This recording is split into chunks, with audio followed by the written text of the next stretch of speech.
Bonjour Géraldine. Bonjour. Alors aujourd'hui, on va parler de tout ce qui est packaging. Est-ce que vous pouvez nous rappeler en quelques mots ce que Reset et qu'est-ce que vous proposez comme service? Volontiers, et merci de cette invitation. Alors, chez Reset, on a l'optimisme volontaire. L'optimisme est toujours volontaire.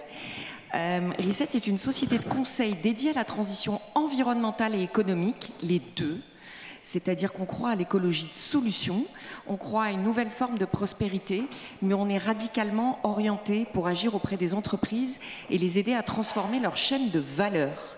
C'est-à-dire que, allez, on a le droit, ça va être l'heure du déjeuner, je vais être un peu taquine, là où beaucoup sont dans l'incantation, sont dans une forme de greenwashing, de dire que ça va être facile et qu'il n'y a qu'à faucon, nous on aime bien ouvrir le capot du moteur et se dire que en fait, c'est très simple aujourd'hui. La sobriété, c'est quoi? On va être 50 milliards demain. Comme il n'y a pas de plan B, il faut faire plus avec moins. Ce n'est pas un débat philosophique, c'est arithmétique. Donc on a de moins en moins de ressources, il faut les utiliser mieux.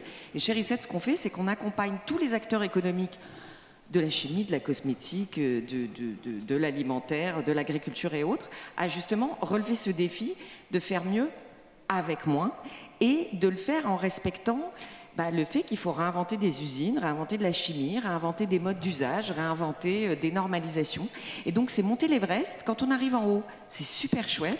Ça demande un petit peu de souffle, d'être accompagné, de faire quelques pauses et surtout de savoir que ça va être difficile. Parce que changer, recomposer, la durabilité, le sustainable 3.0, c'est-à-dire le vrai, pas juste celui qui fait du reporting et pas juste celui qui est incantatoire, c'est compliqué. C'est comme une nouvelle révolution industrielle. Oui, il faut tout réinventer. Aujourd'hui, on va parler du packaging. C'est un petit peu... Allez, c'est un très bon exemple. On en avait discuté en préparation de cette table. Tout le monde est confronté à cette réinvention. Mais le packaging, comme on la touché du doigt et qu'on voit tous à peu près ce que c'est un bon exemple pour voir à quel point, derrière l'idée de sortir du plastique, c'est pas si simple et ça demande de se retrousser les manches. Mais à la fin... Quand on le fait bien organisé, à plusieurs, avec méthode, ça marche. Et quand on parle de packaging, justement, quand vous avez été approché par le secteur de la cosmétique, comment vous avez réagi, justement? Alors, petite histoire, chez Reset, que moi j'ai créé il y a 3 ans, on est une 50aine aujourd'hui avec des équipes pluridisciplinaires qui font de la stratégie, de l'innovation, du positionnement produit, de la com, de l'advocacy. Quand la cosmétique est venue nous voir, il y a 2 ans, c'était pour structurer son approche de branche, se dire, bon, on représente 6% du packaging mondial, il faut qu'on fasse quelque chose. Donc on a écrit leur plan d'action industriel et structuré en leur disant, on va essayer de sortir du tout plastique, on va essayer de faire un peu plus de réemploi, on va essayer de travailler sur le reduce, c'est-à-dire, voilà, on essaye d'avoir une approche très structurée. Et on avait abouti sur 13 chantiers d'action pour structurer tout ça. Et il y avait un chantier qui était super dur, que j'ai appelé celui Mission Impossible, sans Tom Cruise. C'était essayer d'inventer des emballages en fibre fonctionnalisés pour substituer le plastique. Alors, fibre fonctionnalisée, ça veut dire quoi? C'est très simple. La fibre, c'est poreux. Le bois, le tissu, on en fait d'ailleurs des tissus, ça absorbe. Donc, quand vous voulez sortir du plastique, qui est fantastique. Pourquoi tout le monde utilise le plastique dans l'ameublement, dans la construction, dans le textile? C'est pas cher, parce que depuis 50 ans, on n'a fait que de la chimie des matériaux pétrosourcés. Ça se forme, ça se déforme, ça se colore. C'est barrière à tout, à l'eau, au gaz, à l'humidité, etc. Donc remplacer le packaging plastique par de la fibre en le revêtant, on avait écrit 13e chantier, mission impossible. Et la FEBA, pour qui on avait travaillé, la Fédération de la cosmétique, nous dit, écoutez, on a pensé à vous, on a vachement aimé collaborer avec vous, est-ce que vous pourriez vous occuper de nous inventer des nouveaux packaging en fibre? On s'est creusé la tête, on s'est dit, faut oser, maintenant on l'a préconisé, nous on aime bien sauter dans la piscine, même quand elle est très très froide.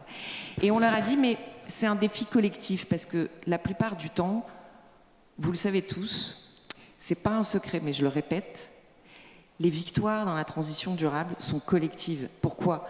Parce que c'est réinventer des infrastructures, Quand on veut s'occuper de dépolluer l'eau, on le fait à plusieurs. Quand on veut s'occuper de recycler, on le fait à plusieurs. Quand on a du changement énergétique, on installe des panneaux solaires, on le fait à plusieurs. Donc on leur a dit, ok, on veut bien relever cette mission impossible, mais par contre on travaille tous ensemble, entre concurrents, sur la chaîne de valeur, et on le fait par étapes.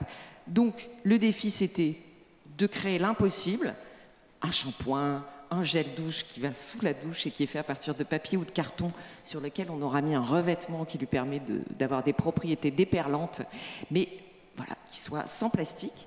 Donc on a travaillé tous ensemble. On a commencé par agréger ce consortium. C'est pas simple, c'est jamais simple de faire travailler ensemble des concurrents, mais le jeu en vaut vraiment la chandelle parce que quand vous êtes plusieurs et que vous représentez 40% du marché, c'est le cas du consortium, bah seul on va vite, à plusieurs on va très très loin. Donc ça permet de dérisquer le défi, parce que comme ça, on fait tous ensemble, on parle tous ensemble aux consommateurs, on parle tous ensemble aux innovants, à tous les acteurs intermédiaires de la chaîne de valeur qui vont être rassurés par se lancer dans cette opération en se disant j'ai un marché, je vais pouvoir le financer parce que j'ai un secteur entier qui se dirige vers là.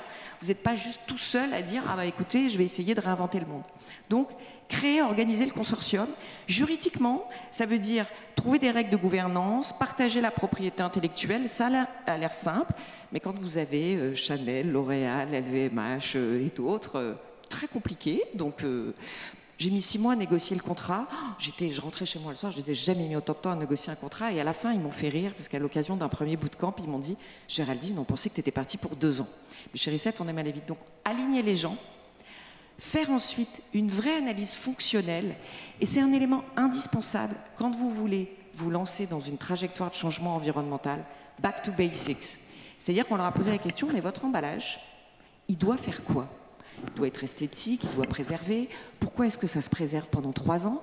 Ben parce que quand on produit, c'est pas comme l'alimentaire, on produit des plus petits volumes, on les stocke très longtemps, ça voyage. Comprendre. C'est-à-dire la réponse environnementale, souvent, elle est à côté de la plaque parce qu'on a mal posé la question. Et là, on est venu revisiter, réinterroger le packaging. Ensuite, on a fait un sourcing mondial d'innovation, à peu près 3000 innovants. On les a notés, rankés. On n'a pas juste fait du blind date. C'est pas juste « Ah, monsieur, en Australie, ça a l'air très sympa ». On a vérifié. Et ensuite, on a pris toutes ces innovations de fibres, de fonctionnalisation, de nouvelles machines-outils. On les a listées. On en a pris 20. On a fait un bootcamp.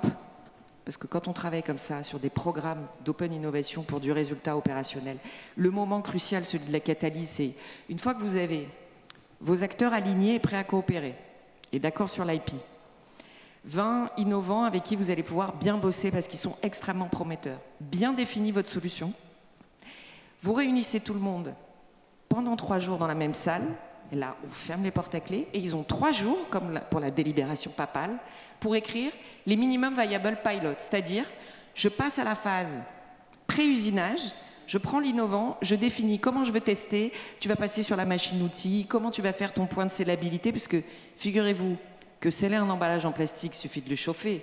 Quand vous le faites avec du papier carton, c'est pas pareil. Donc, minimum viable pilot, quand ils sortent après 3 jours, fatigués mais heureux, parce qu'on a en ce moment 25 ou 30 pilotes en cours, pilote industriel se lance, 40%, 50% taux d'échec, ça fait partie du principe de création. En France, on a toujours peur, on dit « Ah, le pilote n'a pas marché ». Mais heureusement qu'il y en a qui ne marchent pas. Comme ça nous donne en 3 mois, 3 semaines, on sait que ça ne marche pas. Une fois que le pilote a réussi, et on en a plein qui réussissent, passage en phase industrielle, explication près du consommateur, parce que ce qu'on n'oublie jamais chez Reset, et ça va parler à tous les gens dans la salle, c'est le consommateur, la commercialisation, la publicité autour de ça, parce qu'une grande partie, et votre thématique le disait mieux que moi, il faut rendre cette sobriété, alors qu'on l'appelle sobriété, nouvelle prospérité verte, sustainable 3.0, c'est juste faire mieux avec moins, et il faut le rendre désirable. Et franchement, ça l'est. C'est pour ça que je pense que notre défi à tous, c'est de ne pas rester dans une forme de...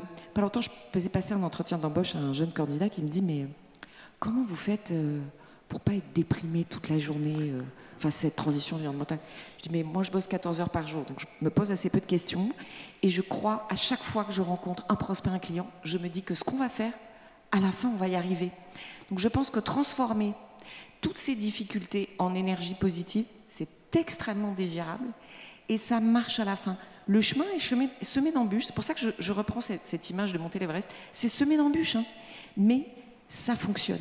Et quelque part, à l'échelle d'un pays, je prends souvent cet exemple parce que et le parallèle peut être fait avec les entreprises. À la sortie d'une guerre, on doit tout reconstruire. On est face à une guerre climatique et environnementale. Donc oui, changer les chaînes de valeur, là je vous ai parlé du packaging, on fait la même chose dans le textile, ça demande cette méthode, cette énergie, ce travail ensemble, ce réinvestissement et surtout, pas perdre le consommateur en route qui doit taper et attendre l'ouverture de la parapharmacie, de la grande distribution, du magasin spécialisé pour acheter ce nouvel emballage en fibre parce qu'il est super sexy. Et après, vous êtes lancé dans ce grand challenge. Quelle sera la suite? Pour la cosmétique? La cosmétique ou pour tout le Reset monde en général? Écoutez, je crois que d'une manière générale, nous chez Reset, on a l'habitude de dire que les lunettes qu'il faut mettre, c'est les lunettes de la ressource. Pourquoi? On a une planète. Elle doit nous nourrir, nous vêtir, nous permettre de nous transporter tous demain. Donc, comme on n'est pas encore dans la science-fiction où on est allé forer Mars, d'ailleurs certains n'en étaient pas revenus dans les films de science-fiction auxquels je pense, il faut faire mieux avec moins. L'enjeu de la ressource, je pense que c'est le B à bas. J'ai droit à une deuxième taquinerie, on a dit que c'était avant l'heure de la pause. Le carbone n'est pas l'alpha et l'oméga de la transition environnementale. Le carbone est juste une externalité négative de l'usage de certaines ressources, les ressources énergétiques. Aujourd'hui, vous êtes une entreprise, vos défis, c'est de vous lever le matin en vous disant « Qu'est-ce que j'utilise comme matière pour fabriquer mes produits ou mes services? C'est quoi mes intrants ?» Ça vaut pour la SNCF qui fait des trains, ça vaut pour Zara qui fait des vêtements, pour la cosmétique, ça vaut pour Tereos qui fait des céréales. Qu'est-ce que j'utilise comme ressources? D'où viennent-elles? Quel est mon impact sur la biodiversité? Comment je suis avec l'eau et avec l'énergie? Quand vous avez fait ce petit sprint à 360, vous regardez toute votre supply chain, vous identifiez toutes vos zones de difficulté. Là, ce que vient de voter la Commission européenne sur interdiction d'utilisation de toutes les matières issues de déforestation illégale, mais c'est un séisme. Je pense qu'il n'y a pas 10% des entreprises qui ont identifié le fait que 80% de leur supply chain ne vont plus marcher. Donc, la ressource, et on appelle ça la ressource, la supply chain verte, c'est commencer par un rapide tour hélicoptère. Ça vaut pour tout le monde. Moi, je serai n'importe quelle entreprise aujourd'hui. Je commence par ça, je suis le DG ou les investisseurs, je dis, est-ce que vous avez fait votre due diligence matière? Le carbone est compris dedans, hein, mais c'est juste un des éléments. Et le faire très très vite, et ensuite se retrousser les manches, discuter avec sa chaîne de valeur, parce qu'on ne gagne pas cette course tout seul, et se préparer à l'investissement sans perdre le consommateur. Et la sobriété devient très désirable. Merci beaucoup.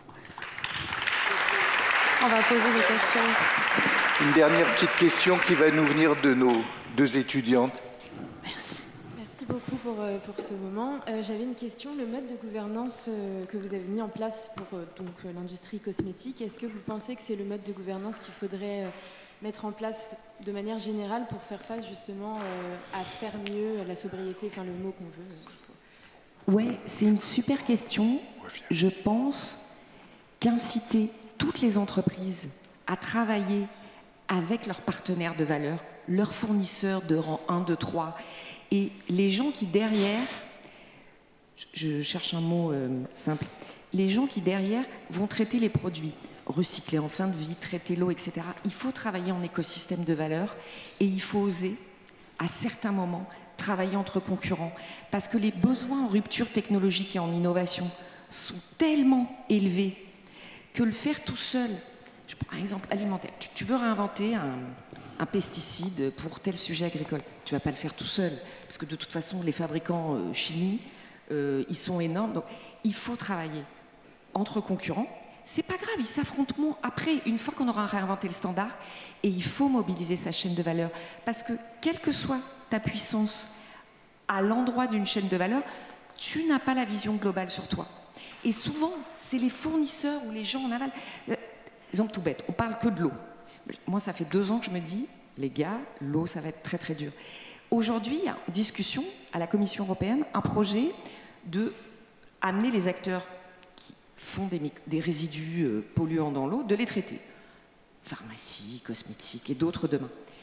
L'idée, c'est pas de le faire tout seul, c'est d'aller travailler avec les gens qui sont des professionnels du traitement de l'eau, c'est d'aller travailler avec les gens qui font de la formulation de médicaments, de cosmétiques pour dire j'ai un problème avec cette molécule, en fait elle ne se dissout pas, elle n'est pas biodégradable, elle crée des métabolites persistants, mais du coup c'est un jeu à plusieurs. Par contre, et je le redis et j'insiste, ça demande une structuration très importante et beaucoup d'énergie. Ces programmes qu'on anime, moi j'avais été très touchée par ce que m'avait dit un de nos clients et néanmoins partenaires, c'est merci de l'énergie que vous mettez. Parce que faire avancer tous ces gens ensemble, c'est un peu comme mettre en branle une très grosse roue. C'est-à-dire au début, il faut vraiment donner une grosse impulsion. Merci. Merci.